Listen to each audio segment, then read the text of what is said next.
यो चाहिँ हजुरहरूको यो फायर सम्बन्धी यता यो चाहिँ फायर सम्बन्धी भयो हजुरहरूको। यो चाहिँ हाम्रो जस्तै यो चाहिँ फायर सुट भयो। फायर सुटमा यसमा माथिको तलको प्लस यो फायर बुट भन्छ यसलाई। यसले नर्मल यसले लगभग केही हदसम्म धान्छ यो आगो। यो लाएर भित्र छिर्न सकिन्छ। एक्सट्रिम टेम्परेचर त हुन्न, तर यो नर्मल मान्छेको बडी चाहिँ यसले भेट्दैन। यो नर्मल सेफ्टीको लागि यो फायर सुट लगाएर लाउँछ। त्यस्तै गरी यसकै सेट यो फायर हेलमेट हो हजुरहरूको।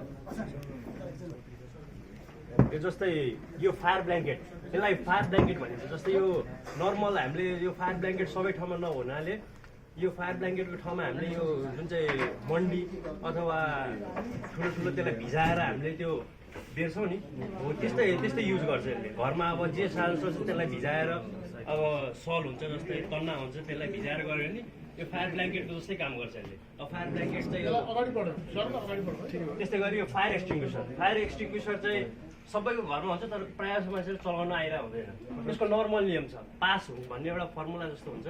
जस्तै हजुरहरूले यसको एउटा पुल भन्ने हुन्छ पीबाट, अर्को भनेको एम हुन्छ, अनि एउटा स्क्विज हुन्छ, अनि एउटा स्विप हुन्छ। स्विप भनेको यो हजुरहरूले यो निकालेर होइन, अनि यसलाई स्क्विज गर्नुभयो भने नर्मल यसमा CO2 र नाइट्रोजन अथवा ड्राई केमिकल पाउडर हुन्छ। त्यसले यो नर्मल जस्तो यो आजकल चारैतिर घरमा हुन्छ, तर चलाउन नआएर प्रायः जस्तो मान्छेले चलाएर हुँदैन। त्यही भएर यसले चाहिँ धेरै रोकथाम गरिरहेको हुन्छ यसले चाहिँ। त्यस्तै गरी यो BA-सेट, यसलाई ब्रिदिङ एपरेटस भन्छ। यसमा दुई किसिमको हुन्छ, एउटा त्यो गोताखोरले पनि युज गर्छ यस्तो चाहिँ, यो अक्सिजन सिलिन्डर हो। अनि यसमा नर्मल त्यो एकदम धुवा भएको ठाउँमा भित्रपट्टि लगाएर यसले यो फेस मास्क भयो, यो फेस मास्क लगाएर अनि भित्र छिर्ने काम गर्छ। यसले चाहिँ ब्रिदिङ एपरेटस भन्छ यसलाई।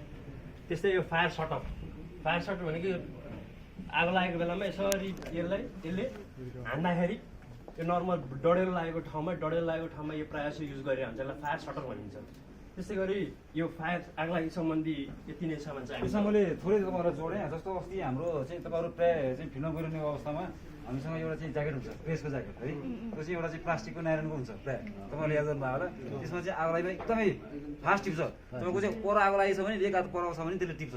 हो त्यस्तोमा चाहिँ तपाईँले सकेसम्म प्रयोग गर्न चाहिँ कि जिन्सको कपडाहरूको बनाएको, हामीसँग अरू बनाएको कपडा त्यस्तो छन् चाहिँ जस्तै यस्तो खाले कपडाहरू, हार्ड कपडाहरू चाहिँ आगोले नभेट्ने, एकचोटि भयो एकचोटि दुईचोटिमा त्यस्तो कपडाहरू चाहिँ प्रयोग बनाउनु भयो भने तपाईँहरूलाई सहज हुन्छ। जस्तो तपाईँहरूले चाहिँ क्यामेराहरू बोक्नुहुन्छ, क्यामेराको कभर सबै प्लास्टिकको सामानहरू हुन्छ नि, त्यसमा चाहिँ अलिकति हिट लङ टाइमसम्म हिट त्यसले खाइरह्यो भने त्यो आगो बल्छ आफै अटोमेटिक। किनकि ब्याट्रीबाट भएको चिजहरू हुन्छ, ब्याट्री पनि विस्फोट हुन्छ बढी हिट भए पछाडि होइन।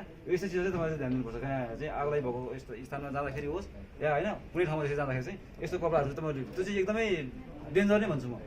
त्यो चाहिँ एकदमै त्यो तपाईँले लाउने त्यो ज्याकेट जुन छ सामान्य अवस्थामा लाउँदा ठिक भयो, त्यो बर्खाको अवस्थामा जाँदा ठिक छ। तर चाहिँ यस्तो चाहिँ अब चाहिँ हुदङ्गा भएको अवस्थामा जाँदाखेरि तपाईँले लाउने भने चाहिँ यस्तो कपडा लाउनु भयो भने, यस्तो कपडाको चाहिँ ज्याकेट बनाएर लाउनु भयो भने यसले चाहिँ के गर्छ भने तपाईँहरूको ज्यानको सुरक्षा पनि गर्छ। कतै लडिहाल्नु भयो भने पनि तपाईँको चाहिँ घाउ लाउनु दिँदैन। जस्तो हामीले यो लुगा प्रयोग गरेका छौँ, यसमा हतपत्त एकचोटि आगो पनि टिप्दैन। यस्तो कपडाको चाहिँ त्यो के बनाउनु पऱ्यो, त्यो ज्याकेट बनाउनु पऱ्यो, प्रेस ज्याकेट जुन बनाउनु छ तपाईँहरूले म्याक्सिमम् त्यो चाहिँ तपाईँको चाहिँ मजाले यता लाइटर बालेछ भने हेर्न नजिकै राखेर पनि यति आफै टिप्छ, त्यो सर्किन्छ त्यो आफै। त्यसै गरी CSSR भनिन्छ, collapse surge and structure ratio यो हुन्छ होइन। यो भत्किएको ठाउँमा हामीले यो प्रायः जस्तो यो इन्स्ट्रुमेन्टहरू युज गरिन्छ। त्यसै गरी यसको यो चाहिँ चेन सक, यसलाई चेन सक भनिन्छ। यो हामीले रुखसुख ढलेको बाटोमा, रुखसुख ढलेको ठाउँमा यो युज गरेर रोड क्लियरेन्स ब्लकेटहरूलाई हटाउन यो प्रयोग गरिन्छ। त्यसै गरी यो रेसिप्रो स भन्छ। यसको ब्लेडहरू लगाएर हामीले अनेक किसिमको काट्न सकिन्छ। जस्तै हल्का यहाँ ब्लेड वुडको लागि, मेटलको लागि भनेर ब्लेड छुट्टै हुन्छ यसको। यो ब्लेड छ भने फलाम काट्छ त्यसले। तपाईँको चाहिँ अलिकति चाहिँ धार ठुल्ठुलो भएको चाहिँ चुचुचु भएको धेरै छन् भने चाहिँ त्यसले चाहिँ के गर्छ, काट्ने काम गर्छ। यो चाहिँ मल्टिपर्पज जस्तै हो। यो मल्टिपर्पज यसलाई रेसिप्रो स भन्छ, रेसिप्रोकेटिङ स भन्छ, रेसिप्रो स भन्छ। त्यसै गरी यो रोटेटरी स, यो चाहिँ एकदम हेभी त्यो वालहरू काट्नको लागि यो प्रायः युज कन्क्रिट युज गरिन्छ। यो यसलाई रोटेटरी स भन्छ। त्यस्तै यो हेलमेट भयो, रक हेलमेट। त्यसै गरी यो यसलाई बोल्ट कटर पनि भनिन्छ। अथवा यो ठुलो त्यो गाडीमा च्यापेको हुँदाखेरि ड्राइभरहरू च्यापेको ठाउँमा, यो स्टेयरिङहरूले च्यापेको ठाउँमा यो युज गरेर, यो हाइड्रोलिकमा नै आउँछ। यो चाहिँ हाइड्रोलिकमा अलिक सजिलो हुन्छ। यसले चाहिँ यो युज गरेर हामीले काट्न सक्छ यसलाई चाहिँ। त्यसै गरी यो रोटेटरी ह्यामर ड्रिल भनिन्छ यसलाई। यो पनि इलेक्ट्रिक हो यिनीहरू सबै। यिनीहरूले यो बिटहरू युज गरेर हामीले त्यसमा बिटहरू हामीले यो लगाएर यसलाई हामीले ह्यामर ड्रिल हो होइन। यो जस्तै कुनै ठाउँमा कुनै वालहरू भत्किएको ठाउँमा हामीले यसले वाल पारेर भित्रको सिचुएसन पनि हेर्न सक्छौँ। त्यही भएर पनि यो युज गरिन्छ, सिचुएसन हेर्ने अथवा के गर्न सकिन्छ भन्ने कुरा यसले रोटेटरी ह्यामर ड्रिल भनिन्छ। त्यसै गरी यो ज्याक यो हजुरहरूको प्रायः जस्तो गाडीहरूमा पनि राखेको हुन्छ। जस्तै गाडी पल्टेको ठाउँमा भित्रपट्टि कुनै डेड बडीहरू अड्केको छ भने त्यसलाई उचालेर हामीले डेड बडीहरू निकाल्न सक्छौँ। यसलाई हाइड्रोलिक ज्याक भन्छ यो। त्यसै गरी यो चिपिङ ह्यामर, यो चाहिँ एकदम भुइँचालो जस्तै एकदम ठुलो हेभी डिस्ट्रक्सन भएको ठाउँमा हामीले यो युज गरेर हामीले त्यो फुटाउने वालहरू फुटाएर अनि यो चिपिङ ह्यामर भन्छ यसलाई, यो युज गर्छौँ हामीले। त्यसै गरी वाटर रेस्क्युको चाहिँ लाइफ ज्याकेट चाहिँ धेरै इम्पोर्टेन्ट चिज हो। यो चाहिँ लगभग सबैले राखिराख्नुपर्ने चिज जस्तो लाग्छ। यो चाहिँ एकदमै जस्तै यसले नर्मलमा पनि पौडी नजान्ने मान्छेले पनि लाइफ ज्याकेट लगायो भने चाहिँ डुब्दैन। यो 100% त्यो नै हो। त्यही भएर लाइफ ज्याकेट एकदम इम्पोर्टेन्ट चिज हो, लाइफ ज्याकेट भन्छ यसलाई। त्यसै गरी यसलाई ग्लोभ्स भन्छ, तर ग्लोभ्स होइन, यसलाई हामीले मिटन भन्छ। मिटन यो चाहिँ हामीले जस्तै रोप रेस्क्यु गर्दाखेरि त्यो हातहरू नहोस् भनेर, हातहरू नकाटोस् भनेर यो चाहिँ यसलाई मिटन भन्छ।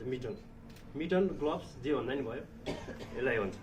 त्यसै गरी यो सिट हार्नेस भन्छ यसलाई। सिट हार्नेस भन्नाले यो अस्ति इटहरीको त्यो प्लाजामा मान्छे त्यो तल झर्ने अनि माथि चढ्ने भइरहेको थियो नि, यो हामीले सिट हार्नेस लगाएर अनि यसमा हामीले जोइन गरेर यो तलबाट माथि जान, यो चाहिँ पुरै फुल बडीलाई यो युज गरेर हामीले त्यो गर्छौँ। त्यसै गरी जुमर भन्छ यसलाई। जुमर भनेको यो चाहिँ चढ्नको लागि युज हुन्छ। जुमर भनेको चढ्नको लागि यसरी चढ्छ यसले युज गरेर, एकदम महँगो पनि पर्छ यो। अनि त्यसपछि हजुरको एकदम ग्यारेन्टेड हो कि यो। यस्तो देखिँदाखेरि यो भाँच्चा जस्तो हुन्छ, तर यसको पुरै एकदम बल्की क्वालिटीले बनाएको हुन्छ। त्यो माथिपट्टि मात्र जान्छ, तलपट्टि झर्दैन फेरि। यसको लक सिस्टम हुन्छ। यो अप मात्र हुन्छ, तल चाहिँ झर्दैन। त्यस्तै गरी यो क्याराबिना भयो यो, यसलाई क्याराबिना भन्छ। यसलाई फिगर एट भन्छ। फिगर एट भनेको हजुरको त्यो तल ऱ्याप्लिङ भन्छ यसलाई। ऱ्याप्लिङ गर्दाखेरि यो युज हुन्छ। त्यस्तै गरी माथिबाट एकैचोटि खस्दाखेरि चाहिँ अलिकति ब्रेक हानेर बिस्तारै झरोस् भन्नको लागि त्यो प्रयोग गर्छ। नत्र सिधै एकैचोटि झर्छ, लेन्डिङ दिँदा मान्छे ठोकिन्छ। यसले गर्दा चाहिँ के हुन्छ, लेन्डिङ हुन्छ, लेन्डिङ दिए पछाडि अनि अलिक सहज हुन्छ। यो चाहिँ थ्रोब्याक भयो। यो चाहिँ जस्तै त्यो बाढीमा मान्छेहरू बगाइरहेको बेलामा हामीले यसरी गरेर यो नर्मल यसरी एउटा हातमा बेरेर अनि हामीले यसरी यो ब्याग फ्याक्यो भने यो सम्बन्धित त्यो बगिरहेको मान्छेले क्याच गरेर त्यो हामीले तान्न सक्छौँ यसलाई। यो पनि दुई किसिमको हुन्छ, एउटा स्ट्याटिक र डाइनामिक हुन्छ। अब स्ट्याटिक भनेको त्यो परिवर्तन नगर्ने मिल्ने, डाइनामिक भनेको त्यसलाई जे कुरा पनि यो तन्किने खालको हुन्छ अलिकति। यो पनि राम्रै क्वालिटी। यो लगभग यो डिजास्टरको सामानहरू एकदम भरपर्दो नै बनाएको हुन्छ, किनकि लाइफ सेभिङ हो, सबैको लागि हो। त्यही भएर क्वालिटीमा कम्प्रोमाइज त्यस्तो भन्ने चिज हुँदैन, एकदम लाइफ सेभिङ नै हुन्छ। त्यस्तै गरी यिनीहरू नै यो डाइनामिक र स्ट्याटिक रूप दुई किसिमको हुन्छ यिनीहरू। हजुरको यति नै सामान हो है। अब थप यसको अरू सामानहरू चाहिँ हाम्रो यो चाहिँ हजुरको ब्याकबोर्ड अब स्ट्रेचर भनेर स्ट्रेचर, यसलाई चाहिँ ब्याकबोर्ड भन्छ हामीले होइन। यो चाहिँ हजुरको यो हाइल्यान्ड रेस्क्यु अथवा माथि बसेको मान्छेहरूलाई यसलाई यसमा ओसार पोसार अथवा जे प्रयोगको लागि पनि स्ट्रेचरको लागि अथवा ब्याकबोर्डको लागि युज गर्न सकिन्छ। हामीले अब यहाँ भएको त नर्मल सामान हो, यसको हाम्रो विस्तृत सामान चाहिँ पुरिन्टारमा पनि छ, धेरै छ। योभन्दा धेरै सामानहरू पनि हामीले राखेका छौँ। त्यहाँ गणमा पनि जानुभयो नि तपाईँले? गणमा पनि हाम्रो 10% मात्र भयो सामान यहाँ। हजुर, त्यहाँ अरू 90% सामान त्यहाँ छ। गणमा पनि हाम्रो यो कार्यक्रम उहीँ गणमा राखेको भए चाहिँ तपाईँले धेरै कुरा सिक्नुहुन्छ, त्यहाँ सबै कुरा थाहा पनि हुन्थ्यो। त्यो भने सजिलो हुन्थ्यो। अब अहिले चाहिँ यहाँ भएको भएर हामीलाई यो चाहिँ सामान ल्याउनु अलिक सजिलो भयो। समुद्रमा सामानहरू धेरै छ। तपाईँको चाहिँ भूकम्प गएको बेलामा मान्छेको हार्टबिट नाप्नेदेखि लिएर होइन यस्तो सिएन्सरहरू धेरै छन् सामानहरू।